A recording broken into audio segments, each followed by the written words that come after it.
যেমন বলা তেমন কাজ।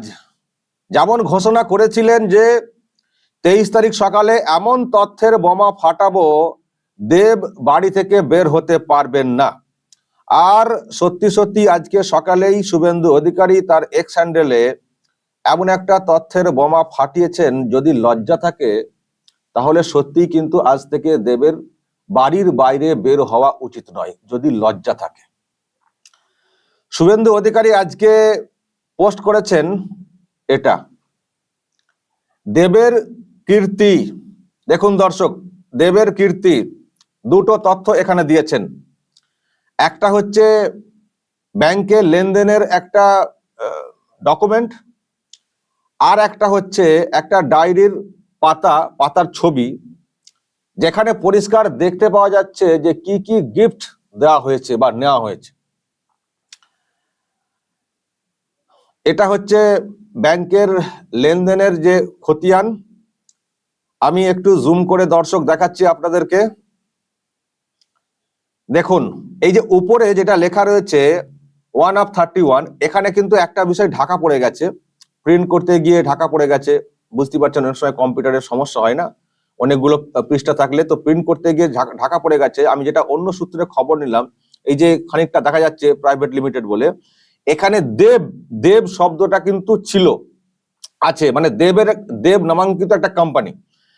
আর যেখান থেকে টাকা গেছে, মানে লেনদেন হয়েছে, এই যে অরণ্যক ট্রেডার্স, এই অরণ্যক ট্রেডার্স যেটা, এটা হচ্ছে এনামুলের কোম্পানি, গরু পাচার কাণ্ডে অভিযুক্ত এনামুলের কোম্পানি। সেই কোম্পানির সঙ্গে লেনদেন দু দফাতে আমরা এখানে দেখতে পাচ্ছি। একটা হচ্ছে 24/11/2016 আইসিআইসিআই ব্যাংক অ্যাকাউন্ট নাম্বার এখানে দেওয়া আছে, আমি সেটাকে ঢেকে দিয়েছি কারণ ওইভাবে অ্যাকাউন্ট নাম্বার ডিসক্লোজ করা যায় না। দেখুন, 25 লক্ষ, 24/11/2016 ডেটে 25 লক্ষ, আর 25/11/2016 ডেটে আরো 25 লক্ষ, টোটাল 50 লক্ষ টাকার লেনদেন হয়েছে। এটা হচ্ছে ব্যাংক লেনদেনের খতিয়ান। এবার দেখাবো গিফটের ব্যাপারে কি উল্লেখ রয়েছে। এটা কিন্তু একেবারে একটা ডায়েরির পৃষ্ঠা। দেখুন, যেটা বলা হচ্ছে এনামুলের ডায়েরি, কোন ডেটে কাকে কি দিয়েছেন, কিসের জন্য কত টাকা খরচ করেছেন। দেখুন, 25/1/2017, 25/1/2017 ডেটে একদিকে হাতে লেখা, অন্যদিকে টাইপ করা লেখা, যাতে বুঝতে সুবিধা হয়। দেখুন, অনুপম দা, তার জন্য ওই ডেটে টাকা দেওয়া হয়েছে 19,000 টাকা। তারপরই দেখুন দেব মোবাইল 72,000 টাকা, দেব মোবাইল 72,000 টাকা। তারপরে দেখুন দেব ওয়াচ, মানে ঘড়ি, 4,60,000 টাকা, 4,60,000 টাকা, টোটাল 5,31,000। তার সঙ্গে আরো সব আছে, ডিআইজি সহ 2,000, ওলা ফেয়ার 3,200, ব্যাগ 4,500, টোটাল 5,60,700। তার সঙ্গে হাজি মোবাইল রিচার্জ আর পার্সন অফ জগদীশ বলে এই একটা অঙ্ক রয়েছে। কিন্তু এখানে যেটা চোখে আমাদের লাগছে উল্লেখযোগ্য, দেব মোবাইলের ক্ষেত্রে ডাইরেক্ট দেবের নাম দিয়ে দেখতে পাচ্ছি 72,000, আর দেব ঘড়ি ওয়াচ তার জন্য 4,60,000। সুতরাং এই দেবের নামে আমরা দেখতে পাচ্ছি গিফটের একটা মোটা অঙ্কের টাকা পয়সার ব্যাপার, বুঝতেই পারছেন, ঘড়ি এবং মোবাইলের যে দাম দেখতে পাচ্ছি।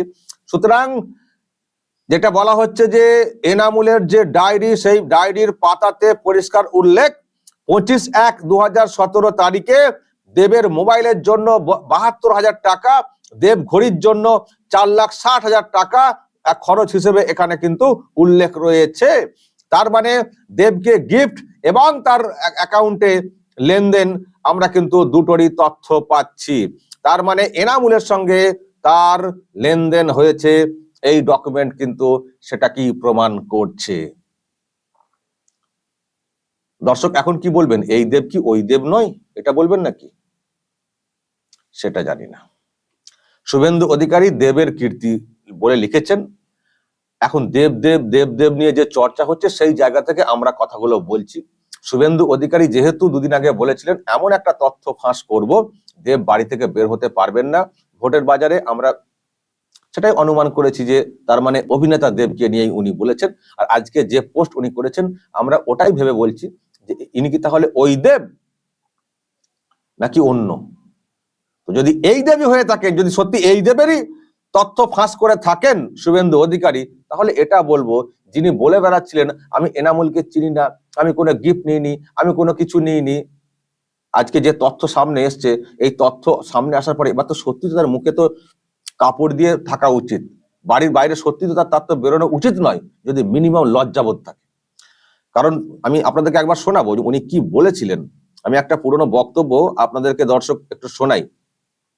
এনামুলকে চেনেন কিনা সেই বিষয়ে ওনাকে একবার প্রশ্ন করা হয়েছিল যখন ওনাকে এজেন্সি ডেকেছিল 15/2/2022-এ যখন ডেকেছিল এজেন্সি, তো দপ্তর থেকে বেরিয়ে মিডিয়ার সামনে উনি কি বলেছিলেন, ওনাকে প্রশ্ন করা হয়েছিল যে আপনি কি এনামুলকে চিনেন, আপনি কি কোনো গিফট নিয়েছিলেন, তখনও প্রকাশ্যে এসেছিল সব খবর ঘড়ি নেওয়া নেওয়া, আপনি কি কোনো গিফট নিয়েছিলেন। তো উনি কি উত্তর দিয়েছিলেন দর্শক আপনাদেরকে একটু শোনাই।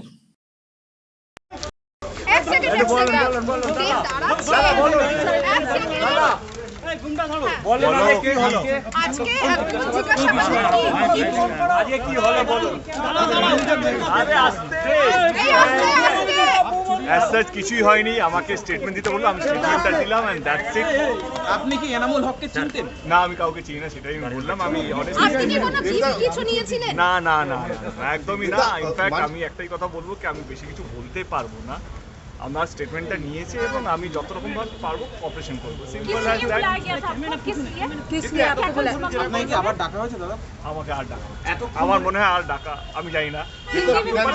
ট্রানজাকশনের কথা বলা হচ্ছে, সেটাও নেই। মানে আমার স্টেটমেন্ট একটা মানুষকে চিনি কি চিনি না সেটা নিয়ে আলোচনা হলো এবং আমি আমার স্টেটমেন্টটা রেকর্ড করলাম। এর চেয়ে বেশি আমি আর কিছু বলতে পারবো না।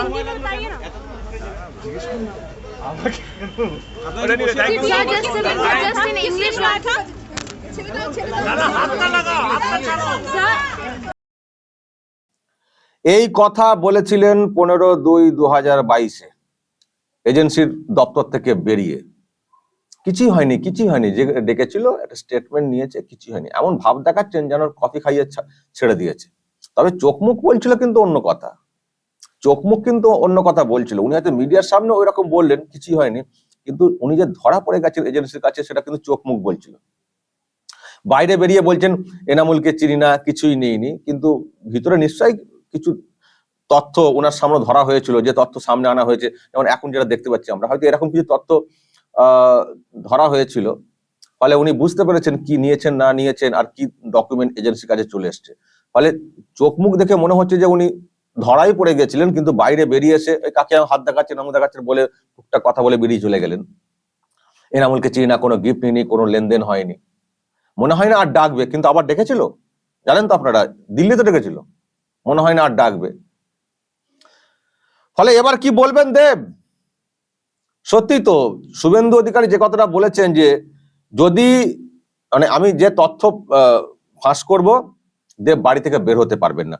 তো সত্যি তো যে কথা উনি বলেছিলেন মিডিয়ার সামনে, এনামুলকে চিনি না, কিছুই নেইনি, কোনো লেনদেন হয়নি, তো আজকে ডকুমেন্ট তো পরিষ্কার বলে দিচ্ছে যে অনেক কিছু নিয়েছেন, টাকা পয়সা গেছে, গিফট নিয়েছেন, কত কি নিয়েছেন। তো তাহলে আপনি এবার কি কি লজ্জায় মুখটা দেখাবেন বাড়ির বাইরে?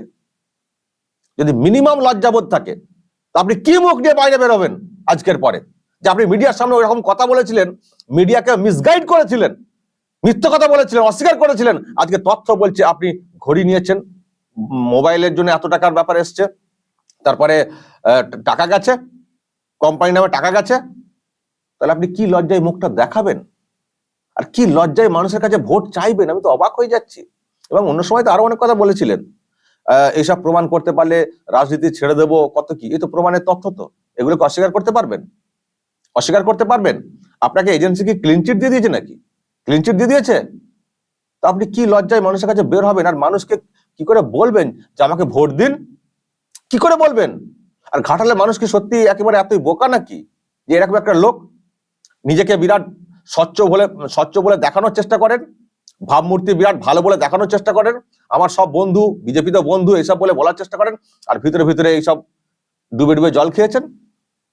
এনামুলকে চিনি না, অথচ এনামুলের কোম্পানি থেকে টাকা ঢুকেছে, এনামুলের কাছ থেকে গিফটের টাকা ঢুকেছে, এদিকে বলছে চিনি না। মানে কত বড় মিথ্যুক, কত বড় মিথ্যাবাদী, কত বড় ফ্রড,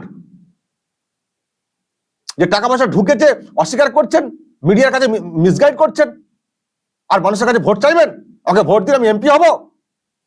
এখন কি বলবেন, এই দেব আমি নই, মানে শুভেন্দু অধিকারী যে তথ্য পেশ করেছেন এটা আমি নই, এটা বলবেন? বলতে পারেন, এখন ভোটের সময়ে এইসব বলে নিজের সাফাই দিতে পারেন, তবে তাহলে আমাদেরকেও চেক করতে হবে এই যে অ্যাকাউন্ট নাম্বার যেগুলো রয়েছে সেই অ্যাকাউন্ট নাম্বার ধরে ধরে যে এটা মানে সত্যি এটা কার অ্যাকাউন্ট, এবং যে অরণ্যক ট্রেডার্স যেটা এটা কার কোম্পানি, তাহলে আমাদেরকে আরো একটু বিস্তারিত তদন্ত করে দেখতে হবে, তাহলে আরো পরিষ্কার হয়ে যাবে, দুধ কা দুধ পানি কা পানি হয়ে যাবে, যে অস্বীকার উনি করবেন সেটা পরিষ্কার হয়ে যাবে। হয়তো ওই খাতায় লেখা ওই ডায়েরির যে পৃষ্ঠা সেটা হয়তো অস্বীকার করতে পারবেন সহজে, যে ও কে লিখেছেন, লিখে ছবি তুলে দিয়ে দিয়েছেন, ওটা এনামুলের ডায়েরি বা এই দেব আমি কি করে জানবো। কিন্তু এই যে অ্যাকাউন্ট নাম্বার, যে অ্যাকাউন্টে টাকা লেনদেন হয়েছে, ওটা তো ঠিকঠাক হবে, ওটা কার কোম্পানি, কোথায় গেছে সেটা তো খুঁজে বের করা যাবে। ফলে যদি বেশি চালাকি করেন তখন আমাদেরকে আবার ওই অ্যাকাউন্ট নাম্বার চেক করে তথ্য আরো বের করতে হবে, তো সেটা সময় লাগবে। কিন্তু প্রশ্ন হচ্ছে যে ঘাটালের মানুষ কি করবেন, তাহলে তারা কি বুঝছেন, মানে দেব তাহলে কি মানুষ? সিনেমা তো বিরাট দেখা করেন, হিরো সৎ হিসেবে নিজেকে জাহির করেন, কিন্তু এসব কি সামনে আসছে? কটা অভিযোগ অস্বীকার করবেন? গিফট, টাকা লেনদেন, চাকরিতে দুর্নীতি, যেভাবে সব অভিযোগ সামনে আসছে, কটা অস্বীকার করবেন? এরপরেও আপনি কিভাবে ভোট চাইছেন ঘাটালের মানুষের কাছে, কিভাবে ভোট চাইছেন? আর ঘাটালের মানুষ কেনই বা ভোট দেবেন আপনাকে? প্রশ্ন রইল। দর্শক কি বলবেন? সত্যি কি দেব এরপরে মুখ দেখাতে পারবেন, নাকি ওনার মধ্যে সেই লজ্জাবোধ নেই, উনি নিশ্চিন্তেই মুখ দেখিয়ে বেরোবেন? কি বলবেন দর্শক? যদি কিছু বলার থাকে অবশ্যই বলবেন কমেন্ট বক্সে। নজর রাখবেন আরামবাগ টিভিতে।